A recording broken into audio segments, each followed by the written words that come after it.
going on? My name is Tim McCarthy, and you're listening to 20TIMinutes.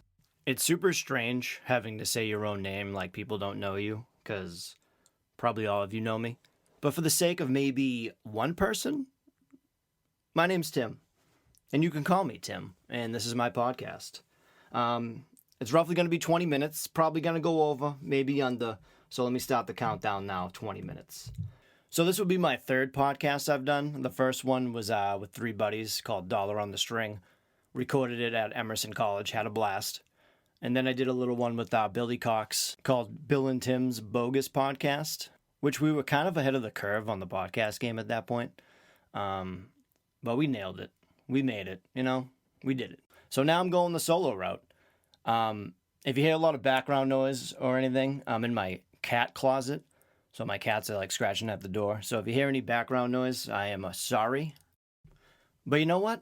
Sounds pretty good for a guy with one mic and a laptop that will probably die in the middle of all this. So a little bit about me. I live in Whitman, Mass, which is a town you probably never heard about. Live with my wife, 2 dogs, 2 cats, and I love them. What most people don't know about me is I do suffer from mental health issues, which is why I want to do this podcast. At times I'll probably be serious and I want to be very open. I would always be embarrassed and very quiet about it because a lot of people think I'm just always happy and jovial and they're like, oh, I didn't know you had issues. But no one knows anyone has issues until they open up about it. 2019 was a rough year for me. I wasn't doing too hot. Went down a pretty dark hole and until I went and sought out help. Took a while. Mental health, they keep telling you to talk about it, but it's the longest road to do. Every place that I was supposed to go to had like a 6-month waiting period. They'd be like, I know you're sad, but you're going to have to wait this one out. It's like, I don't know how much time I got here. But I debated with the topic of opening it up to people, not as like to using it as an excuse, but to explain like why I'm a weirdo. So I bit the bullet and posted this long post on Facebook about my issues. And pretty much I suffer from anxiety and depression, which I always kind of knew, but I found out I was bipolar, and I was like, you know what? That makes a lot of sense. They describe my bipolar as like, like those beep beep machines when someone's on life support. It's kind of like that, but it gets way high and way low. So I'd get really manic and then really sad. So finally got on some medication that kind of caps that off, so it doesn't get as high or low as it used to.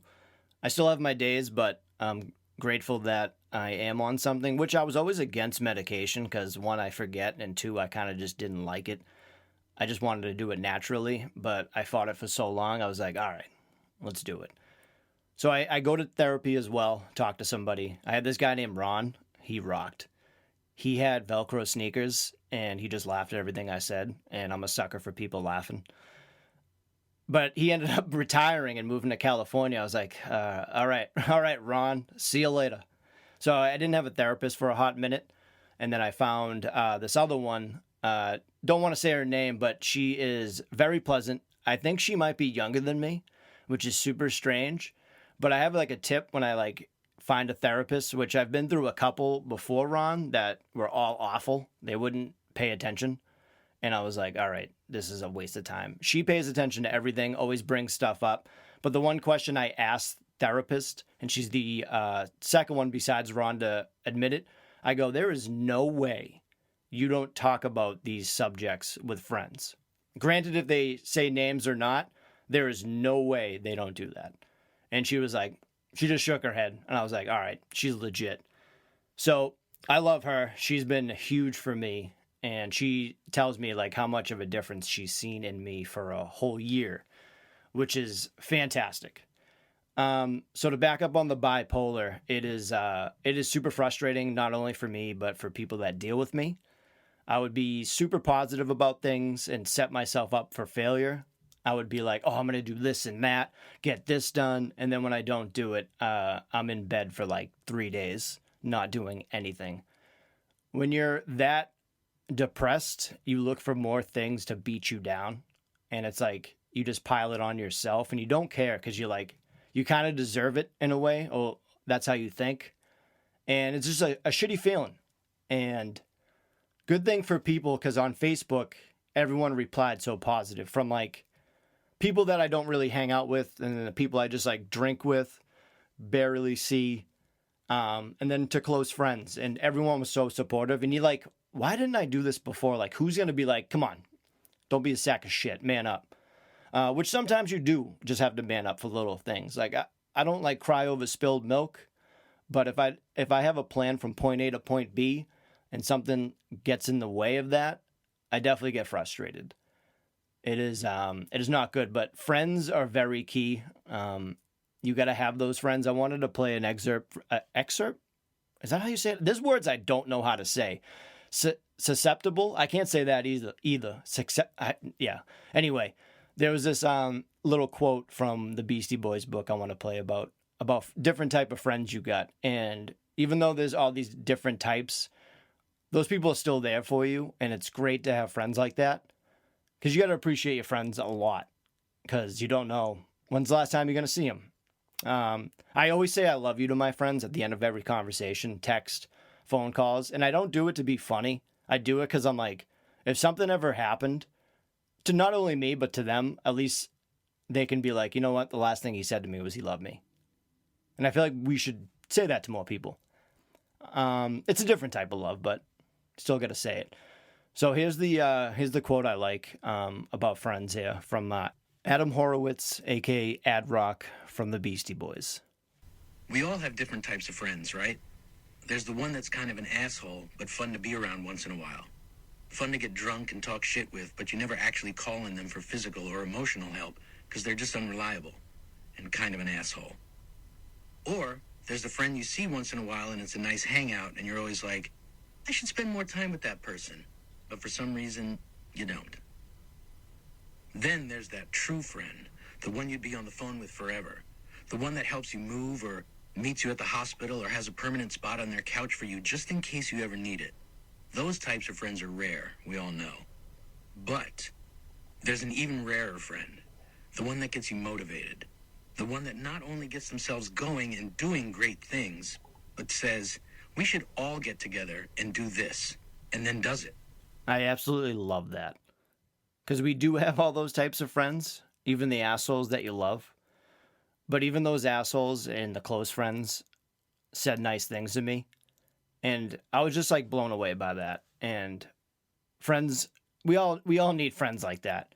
From the assholes to the people that motivate you. And of course, family. The family members that are in your life are always there for you. And you can't forget that. But we need to start gassing each other up. Friends, family, everything. Positivity is so weird because it seems like it's whack. Like when someone says something positive or uplifting, like, oh, come on. But there's always just negativity. You can go on Twitter, Instagram, or even YouTube, and there's just so much negativity. I always want to like battle with people on Twitter, and I got to pull myself back because you're like, this is probably a 16-year-old boy that doesn't know anything. So I tend not to do that.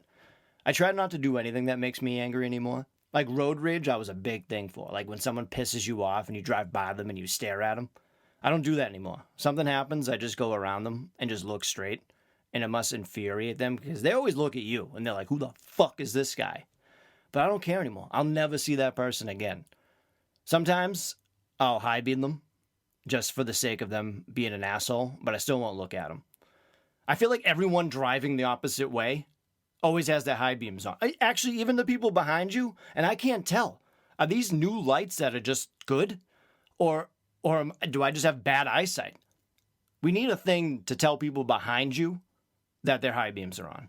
And we need like a quick light. Need an extra light on the back of the cars. It drives me nuts. But I can't get angry about it. You just got to deal with it somehow. And what I do is I usually listen to a lot of music. I feel like everyone should have that playlist sorry, my dog is barking and he has the loudest fucking bark in the world. I'm in a closet upstairs. He is downstairs in the living room and you can hear him. It is remarkable how loud he is. People get so scared when they come to the house. Like we got a pizza delivery guy. He legit runs to the door, drops off the food and runs away. I went in there one day and he knew it was me. But he was very surprised I didn't get buffalo chicken, which is pretty much what I get. Got a buffalo chicken tattoo. I'm all about that life. And he was like, "Your dog, he's very scary." I'm like, "Yeah, he is. But he is a sweetheart, but he will rip your face off if we tell him to." Oh my God, he is going. So anyway, fuck this dog, man. Anytime I try to take a nap and he does that, I think it takes a year off my life. I'm like, dude, you can't be doing that. But back to music. It's a big motivator, and I feel like everyone should just have that playlist if you already don't. That just puts you in a good mood. Mine usually consists of Project Pat, wrestling theme songs, and Kesha. If you talk shit about Kesha, we're going to have some words because she is the best. Love her.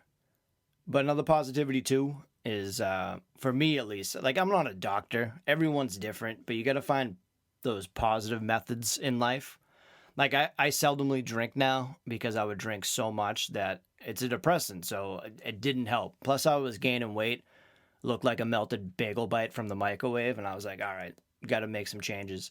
Obviously eating healthy and drinking just a shit ton of water will do benefits for you. Like I cut out soda and just instantly lost like 10 pounds. It was insane. But exercise is a huge one too, and I train jujitsu, which is pretty much you wear a bathrobe and wrestle around with other guys and girls. And that is a huge, huge part of my life that has like done wonders for me. Now I'm trying to like learn how to punch and kick, and my buddy Jesse has been trying to train me. And yesterday I was trying to do leg kicks, and there was 3 leg kicks I tried, and I knocked myself to the ground. I legit threw a leg kick, did a 360, and made a huge thud on the ground. And I'm in a class with like a bunch of MMA guys that fight in fight in the UFC, and no one saw it. I was like, all right, thank God. But one of the kids, he's actually fighting Chase Hooper coming up at the UFC, Peter Barrett. So check out that fight. But he was like, you want to do this and that when you're throwing a kick. You want to stay back on your heels. And I was like, all right, man, thanks. He's like, yeah, because if you keep doing that, you're going to hit the ground again. I was like, oh, shit. Thought no one saw that. He's like, we always see. I was like, damn. I'm good with humility. Humor's a big thing. I have a pretty dark sense of humor, especially with my mental health, but I'll try to refrain from that. But always laughing at yourself is a huge one. That's how I kind of get over things. I'm like, man, I am crazy. And I just start laughing. And then I'm at like the store doing that and people just staring at me. I'm like, sorry, kind of crazy. But I am glad I started this podcast. I've been thinking about it for a while. But I was like, another white male, bald, with some facial hair doing a podcast. We've seen it. I've actually heard the phrase cis, like cis white male. It's CIS. I guess it stands for cisgender, and that's the gender you identify where you were born. And I always thought it was like a negative when people would be like cis white male. And I'm like, okay, that's accurate. So maybe it isn't a negative. I don't know. I'm doing this too because around this time I get seasonal depression. I hate the cold. Absolutely hate it. I don't like freezing. I don't like the rain. People love snow, hate the snow, driving through it, shoveling. I don't get how people like it. If you like it, good for you. I don't. It's the worst. But yeah, I suffer from seasonal depression, and that doesn't help me out either. But I'm really working on it this year to not have it. It was funny because one of the doctors I talked to, he's like, you should get this light. I forget what it's called, but it's like, it looks like an iPad and it generates fake light, like daylight.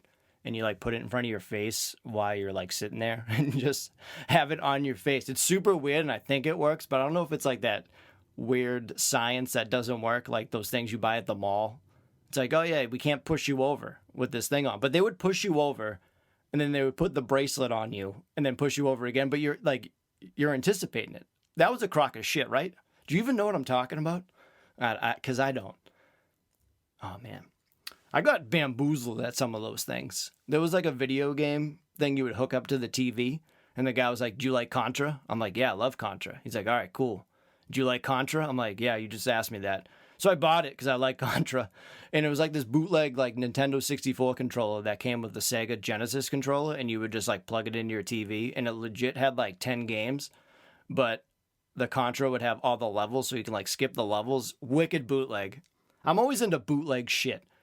That's always my thing. Like I'm sitting in my closet with like pillows around this microphone so it can sound better than when I did other podcasts because I didn't know what I was doing. But I was just sitting around being like, no, I should probably Google this and figure out how to really do it. Like that logo came out really good. I didn't do it. I ended up like using Fiverr and found some dude from like Indonesia to make that. And then the cartoon one, I found someone off Reddit to make that. It was pretty cool. And then the theme song and background theme song is done by my good friend Paul Adams, who is in such bands as the Blue Bloods, Porque I Said So, No Way USA, and other ones I can't remember when I just asked him. So shout out to Paul and some internet people. People on the internet can help you sometimes without saying passive aggressive shit. Love that. So there was this quote I saw today online, which I really liked, and it was posted today. It goes, "I will never understand why every organ and part of your body gets support and compassion when it's ill, except for your brain. Mental health is important and should be taken seriously, both in the workplace and out." And that is super true because, like, some jobs you call out sick and they're like, "We need a doctor's note." And you're like, no, not getting that. A doctor's note's funny because, was it HIPAA? No one can find out. So, and they never really call. Like, what would they ask? Like, "Hey, did you see Tim today?" And they're like, "We can't tell you." Like, "Okay, thanks." And that's it. If you need like a fake, does anyone pass in a fake note before? Let me know, because that'd be kind of cool. Like, just make up someplace and then have like your friend's phone number and be like, "Did they call today?" And you're like, "Yeah." And then you're like, "Gotcha. This is a fake note." And you're like, "Shit, I'm fired." Hopefully you don't get fired. And that was actually posted by a friend today, which is kind of cool for this episode, just because this is what I'm trying to do, is help people with mental health or be aware of it. Like, we all get depressed and sad, and sometimes we don't know if it's worse unless we have something to compare it to or open up to people. I always say people that aren't depressed or that worried about mental health should see a therapist every year and just to talk to them. Just because it's like you have a neutral party that doesn't know anything. Like, you can talk to other friends and that's great, but they like kind of know situations or people, hence why you should get professional help. Like, I'm just some dude sitting in my closet talking about what's sad about me. But if I can help one person or even just open up someone's mind about mental health, like sometimes if you don't hear from friends you haven't heard in a bit or haven't seen them post on Facebook or Instagram or whatever, just give them a call. Just text them and be like, "Yo, what's going on?" Because it's hard to reach out. It's very hard to reach out. Everyone's like, "Yeah, let me know if you need anything, and I'm always here." And you're like, "Oh, thanks, I appreciate it." And I do. But then I'm like, what do I say? Like, "Hey, man, thinking about driving my car off the side of the road. You want to help me out?" And they're like, But that would never happen, nor I would call somebody for that. But you know what I mean. But that person that shared that is big on mental health as well. Her brother suffered from mental health issues and tragically took his life, which is awful. And she is so positive still and such a great person. And always bad things happen to great people. It's not the other way around. Like, I couldn't imagine how she felt and feels still. Granted, when I see and talk to her, she's very positive and open, but you got to think, you don't know what that person's going through inside. And that's what we need to open up about. Everyone. I'm fucking making a podcast about it. Also, I got to stop swearing. If you follow me on Instagram, I'm always swearing, like between every word. I got to get better at that. All right, I'm going to stay true to my word. Coming up on 20 minutes now, a little bit over, but don't give me shit, all right? I want to thank you for checking out 20TIMinutes. Hopefully you follow and subscribe. Please follow me on Twitter, Instagram, Facebook, 20TIMinutes, 20 numerical, Tim, minutes, 1M. Pretty easy to figure out. If you're already listening to it, you can read it right there. If you have any troubles, you know where to find me. I'm a social media whore. Love attention. And if you need any help, give me a shout. I have the spirit animal of a house cat, I've been told. I sleep about 20 minutes. If you drive down my street, I'm looking out the window before you pull up. And I clean myself a lot. But I wanted to tell you I love you. Go have yourself a day. And have a good one.